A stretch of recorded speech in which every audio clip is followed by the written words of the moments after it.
ആകാശവാണി.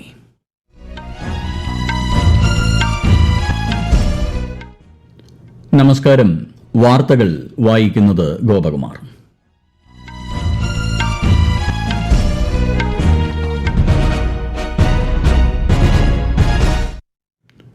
പ്രധാന വാർത്തകൾ. ബഹിരാകാശ മേഖലയിലെ നൂതന സാങ്കേതിക വിദ്യകളിൽ ഇന്ത്യ അതിവേഗം മുന്നേറുകയാണെന്ന് പ്രധാനമന്ത്രി നരേന്ദ്രമോദി. ദേശീയ ബഹിരാകാശ ദിനത്തിൽ ആശംസ അറിയിച്ച് പ്രധാനമന്ത്രി. ഓൺലൈൻ ഗെയിമിംഗ് ബിൽ ഉൾപ്പെടെ പാർലമെന്റ് പാസാക്കിയ 5 ബില്ലുകൾക്ക് രാഷ്ട്രപതിയുടെ അംഗീകാരം. GST കൌൺസിലിന്റെ 56ാമത് യോഗം അടുത്ത മാസം 3-ന് ന്യൂഡൽഹിയിൽ ആരംഭിക്കും. കേരളത്തിൽ ഒരാൾക്ക് കൂടി അമീബിക് മസ്തിഷ്ക ജ്വരം റിപ്പോർട്ട് ചെയ്തു.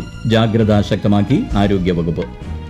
ഉത്തരാഖണ്ഡിലെ ചമോലി ജില്ലയിൽ ഇന്നലെയുണ്ടായ മേഘവിസ്ഫോടനത്തിൽ വ്യാപക നാശനഷ്ടം. 134ാമത് ഡ്യൂറന്റ് കപ്പ് ഫുട്ബോൾ ടൂർണമെന്റ് ഫൈനലിൽ ഇന്ന് Diamond Harbour FC north east യുണൈറ്റഡുമായി ഏറ്റുമുട്ടും. വാർത്തകൾ വിശദമായി. ഇന്ന് ദേശീയ ബഹിരാകാശ ദിനം. 2023 ഓഗസ്റ്റ് 23-ന് ISROയുടെ ചന്ദ്രയാൻ 3 ദൌത്യത്തിലൂടെ വിക്രം ലാൻഡർ ചന്ദ്രന്റെ ദക്ഷിണ ധ്രുവത്തിൽ വിജയകരമായി സോഫ്റ്റ് ലാൻഡിംഗ് നടത്തിയതിന്റെ ഓർമ്മയ്ക്കായാണ് ദിനാചരണം. ചന്ദ്രന്റെ ദക്ഷിണ ധ്രുവത്തിൽ പേടകം ഇറക്കുന്ന ലോകത്തെ ആദ്യത്തെ രാജ്യവും ചന്ദ്രോപരിതലം സ്പർശിക്കുന്ന 4ാമത്തെ രാജ്യവുമായി ഇന്ത്യ മാറി. ആര്യഭട്ട മുതൽ ഗഗൻയാൻ വരെ പ്രാചീന വിജ്ഞാനത്തിൽ നിന്ന് അനന്ത സാധ്യതയിലേക്ക് എന്നതാണ് ഈ വർഷത്തെ ദിനാചരണ പ്രമേയം. ബഹിരാകാശ മേഖലയിലെ നൂതന സാങ്കേതിക വിദ്യകളിൽ ഇന്ത്യ അതിവേഗം മുന്നേറുകയാണെന്ന് പ്രധാനമന്ത്രി നരേന്ദ്രമോദി. ബഹിരാകാശ മേഖലയിലെ ഇന്ത്യയുടെ പുരോഗതി സാധാരണക്കാരുടെ ജീവിതം കൂടുതൽ മെച്ചപ്പെടുത്തിയതായി അദ്ദേഹം പറഞ്ഞു.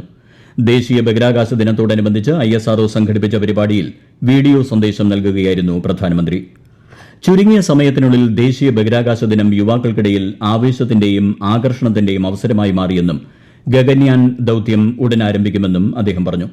ബഹിരാകാശ രംഗത്ത് രാജ്യം ഇതിനോടകം ഒട്ടനവധി നേട്ടങ്ങൾ കൈവരിച്ചതായും വരും കാലങ്ങളിൽ ഇന്ത്യ സ്വന്തമായി ബഹിരാകാശ നിലയം നിർമ്മിക്കുമെന്നും ശ്രീ മോദി കൂട്ടിച്ചേർത്തു.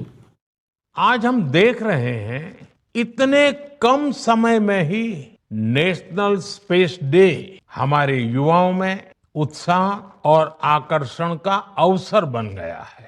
अभी भारत ने international olympiad on astronomy and astrophysics उसकी मेजबानी भी की है.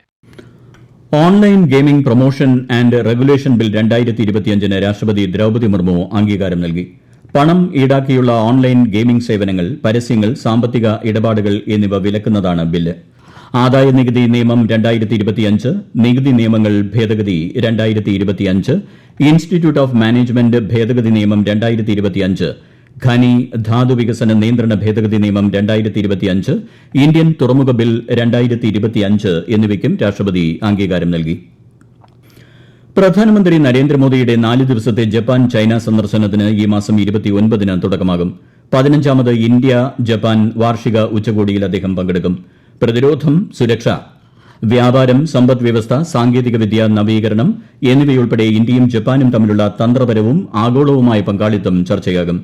പര്യടനത്തിന്റെ 2ാം പാദത്തിൽ പ്രധാനമന്ത്രി ഈ മാസം 31 മുതൽ അടുത്ത മാസം 1 വരെ ചൈന സന്ദർശിക്കും. ടിയാൻജിനിൽ നടക്കാനിരിക്കുന്ന ഷാങ്ഹായ് സഹകരണ സംഘടനാ ഉച്ചകോടിയിൽ അദ്ദേഹം പങ്കെടുക്കും. ഉച്ചകോടിയുടെ ഭാഗമായി ശ്രീ മോദി നിരവധി ആഗോള നേതാക്കളുമായി ഉഭയകക്ഷി ചർച്ചകൾ നടത്തും. 17ാമത് ഉപരാഷ്ട്രപതി തെരഞ്ഞെടുപ്പിലേക്ക് ലഭിച്ച 68 നാമനിർദ്ദേശ പത്രികകളുടെ സൂക്ഷ്മ പരിശോധന ഇന്നലെ നടന്നു. 46 സ്ഥാനാർത്ഥികളാണ് പത്രിക നൽകിയത്. 19 സ്ഥാനാർത്ഥികൾ സമർപ്പിച്ച 28 നാമനിർദ്ദേശ പത്രികകൾ തള്ളി. അടുത്ത മാസം 9-നാണ് ഉപരാഷ്ട്രപതി തെരഞ്ഞെടുപ്പ്.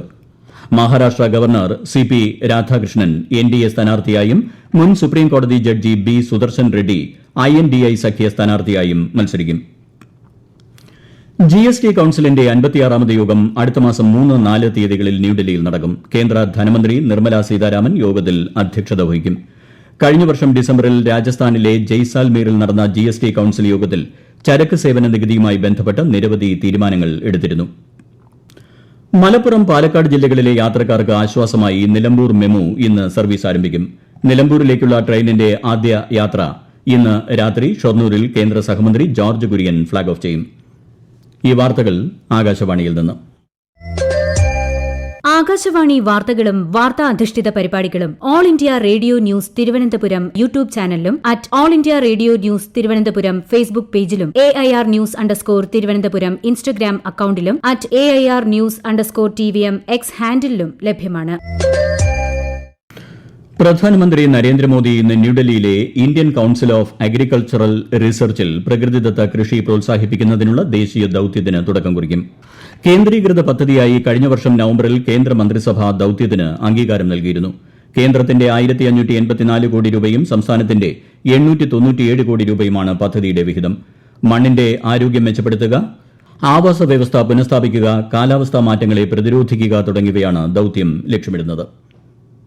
ഇന്ത്യ തദ്ദേശീയമായി 5ാം തലമുറ യുദ്ധവിമാനങ്ങളും അവയുടെ എഞ്ചിനുകളും നിർമ്മിക്കുന്നതിനായുള്ള തയ്യാറെടുപ്പിലാണെന്ന് രാജ്യരക്ഷാമന്ത്രി രാജ്നാഥ് സിംഗ്.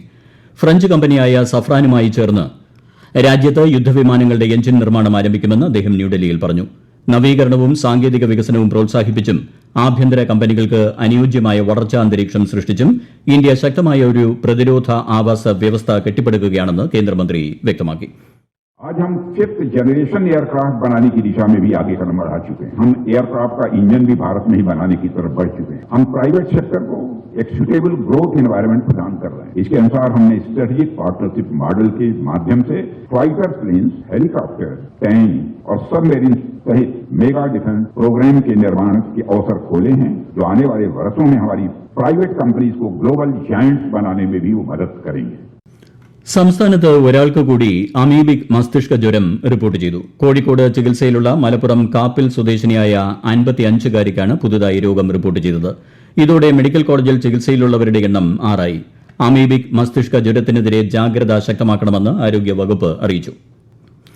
ഇന്ത്യയിൽ ടിക്ടോക്കിന്റെ നിരോധനം നീക്കാൻ യാതൊരു ഉത്തരവും പുറപ്പെടുവിച്ചിട്ടില്ലെന്ന് കേന്ദ്രം.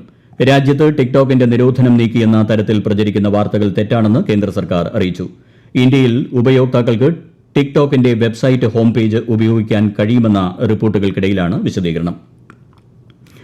ഇൻവെസ്റ്റ് കേരള ഗ്ലോബൽ സമ്മിറ്റിന്റെ ഭാഗമായി കളമശ്ശേരിയിൽ ആരംഭിക്കുന്ന അദാനി ലോജിസ്റ്റിക്സ് പാർക്കിന്റെ നിർമ്മാണോദ്ഘാടനം മുഖ്യമന്ത്രി പിണറായി വിജയൻ നിർവഹിച്ചു. 70 ഏക്കർ ഭൂമിയിൽ 13 ലക്ഷം ചതുരശ്ര അടിയിലധികം വിസ്തൃതിയിലാണ് സംയോജിത ലോജിസ്റ്റിക് പാർക്ക് സജ്ജമാവുക. പദ്ധതിയിലൂടെ ആയിരക്കണക്കിന് തൊഴിലവസരങ്ങൾ സൃഷ്ടിക്കപ്പെടുമെന്നാണ് വിലയിരുത്തൽ. ഉത്തരാഖണ്ഡിലെ ചമോലി ജില്ലയിൽ ഇന്നലെ രാത്രിയുണ്ടായ കനത്ത മഴയെ തുടർന്നുണ്ടായ മേഘവിസ്ഫോടനത്തിൽ വ്യാപക നാശനഷ്ടം. നിരവധി വാഹനങ്ങൾക്ക് കേടുപാടുകൾ സംഭവിച്ചു. സംസ്ഥാന ദുരന്ത നിവാരണ സേനയുടെയും പോലീസിന്റെയും നേതൃത്വത്തിൽ രക്ഷാ ദുരിതാശ്വാസ പ്രവർത്തനങ്ങൾ പുരോഗമിക്കുകയാണ്. കനത്ത മഴയെ തുടർന്ന് തരാളി തഹസിലിലെ 12ാം ക്ലാസ് വരെയുള്ള എല്ലാ സ്കൂളുകൾക്കും അംഗൻവാടികൾക്കും ജില്ലാ ഭരണകൂടം അവധി പ്രഖ്യാപിച്ചു. അതേസമയം ഡെറാഡൂൺ, നൈനിറ്റാൾ, ബാഗേശ്വർ, പിത്തോർഗഡ് എന്നിവിടങ്ങളിൽ അതിശക്തമായ മഴയ്ക്ക് സാധ്യതയുള്ളതിനാൽ കേന്ദ്ര കാലാവസ്ഥാ വകുപ്പ് ഓറഞ്ച് ജാഗ്രത പ്രഖ്യാപിച്ചു. 134ാമത് Durand cup football tournament final ഇന്ന് കൊൽക്കത്തയിലെ സാൾട്ട് ലേക്ക് സ്റ്റേഡിയത്തിൽ നടക്കുന്ന മത്സരത്തിൽ Diamond Harbour FC north east യുണൈറ്റഡുമായി ഏറ്റുമുട്ടും. വൈകിട്ട് 5:30-നാണ് മത്സരം. ബൾഗേറിയയിലെ സമോക്കോവിൽ നടക്കുന്ന അണ്ടർ 20 ലോക ഗുസ്തി ചാമ്പ്യൻഷിപ്പിൽ ഇന്ത്യയുടെ കാജൽ ദോച്ചക്കിന് സ്വർണം. വനിതകളുടെ 53 കിലോഗ്രാം വിഭാഗത്തിൽ സാരികയും 50 കിലോഗ്രാം വിഭാഗത്തിൽ ശ്രുതിയും വെങ്കല മെഡൽ നേടി. ഇന്ത്യ ഇതുവരെ 2 സ്വർണം, 4 വെള്ളി, 3 വെങ്കലം ഉൾപ്പെടെ 9 മെഡലുകൾ നേടിയിട്ടുണ്ട്. തമിഴ്നാടിന്റെ മിക്ക ഭാഗങ്ങളിലും അടുത്ത 2 ദിവസത്തേക്ക് മഴയ്ക്ക് സാധ്യതയെന്ന് കാലാവസ്ഥാ വകുപ്പ്. ഒഡീഷ, പശ്ചിമബംഗാൾ തീരങ്ങളിൽ വടക്ക് പടിഞ്ഞാറൻ ബംഗാൾ ഉൾക്കടലിൽ പുതിയ ന്യൂനമർദ്ദം രൂപപ്പെടാനുള്ള സാധ്യത കണക്കിലെടുത്താണ് ഇത്. കഴിഞ്ഞ 24 മണിക്കൂറിനുള്ളിൽ ചെന്നൈ, തിരുവള്ളൂർ, കാഞ്ചീപുരം, റാണിപ്പേട്ട്, വെല്ലൂർ ജില്ലകളിൽ വ്യാപക മഴയും ഇടിമിന്നലും ഉണ്ടായി. പ്രധാനമന്ത്രി നരേന്ദ്രമോദി ആകാശവാണിയിലൂടെ ജനങ്ങളുമായി ആശയങ്ങൾ പങ്കുവയ്ക്കുന്ന പ്രതിമാസ റേഡിയോ പ്രഭാഷണ പരിപാടി മൻ കി ബാത് ഈ മാസം 31-ന് രാവിലെ 11 മണിക്ക്. മൻ കി ബാത്തിന്റെ 125ാം പതിപ്പാണിത്. പരിപാടിയിലേക്കുള്ള ആശയങ്ങളും അഭിപ്രായങ്ങളും 1800117800 എന്നീ ടോൾ ഫ്രീ നമ്പറിലൂടെയും Narendra Modi app, my gov open forum എന്നിവയിലൂടെയും ഈ മാസം 29 വരെ പങ്കുവയ്ക്കാം. പ്രധാന വാർത്തകൾ വീണ്ടും. ബഹിരാകാശ മേഖലയിലെ നൂതന സാങ്കേതിക വിദ്യകളിൽ ഇന്ത്യ അതിവേഗം മുന്നേറുകയാണെന്ന് പ്രധാനമന്ത്രി നരേന്ദ്രമോദി. ദേശീയ ബഹിരാകാശ ദിനത്തിൽ ആശംസ അറിയിച്ച് പ്രധാനമന്ത്രി.